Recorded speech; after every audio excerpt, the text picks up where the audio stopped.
Prenez-vous soin de votre cœur? Les maladies cardiovasculaires sont la première cause de mortalité dans le monde. Parmi elles, l'insuffisance mitrale touche plus de 160 millions de personnes. Mais alors, quel peut être l'impact d'une ingénieure d'IMT Minalvi sur la santé de millions de cœurs? Suivez-moi dans les coulisses de mon stage au LAMCOS de l'INSA Lyon, où dans le cadre du projet Iceland, j'ai contribué au développement d'une technologie innovante pour traiter cette pathologie.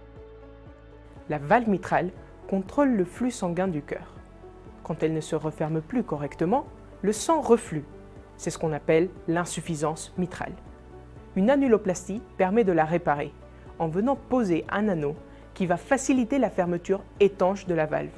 Mais cette intervention à cœur ouvert, lourde et invasive, n'est pas envisageable pour de nombreux patients, en raison de leur âge ou de pathologies associées.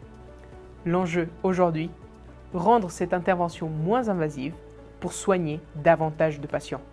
C'est dans cette optique qu'est né le projet Iceland, une collaboration entre industriels, cliniciens et chercheurs pour développer un anneau d'annuloplastie adapté à une pose par voie intraveineuse. Mon rôle? Concevoir un banc d'essai pour tester la résistance des ancrages qui fixent l'anneau au tissu cardiaque. Tout ça en maintenant le cœur dans des conditions proches de l'in vivo, en termes de viabilité cellulaire et de conditions mécaniques. Le banc d'essai avait deux objectifs principaux. Le premier, identifier les technologies d'ancrage les plus performantes parmi celles proposées par le bureau d'études du projet Iceland. Ensuite, anticiper les essais de certification en testant ex vivo les ancrages, afin de vérifier que la force d'arrachement maximale atteint les seuils exigés par la réglementation.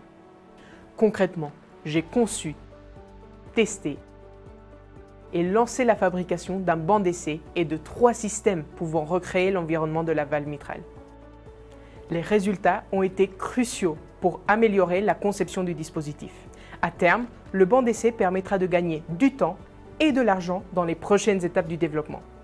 Grâce à ce stage, j'ai découvert la richesse de la collaboration entre recherche académique et industrie.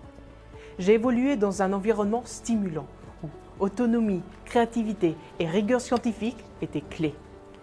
Fasciné par la biomécanique, j'ai fait un Master 2 puis un stage toujours en cours au LMS de l'École Polytechnique. Ainsi, ce stage marque le début d'une carrière d'ingénieur engagé, où même à petite échelle, j'espère contribuer un jour à sauver des vies.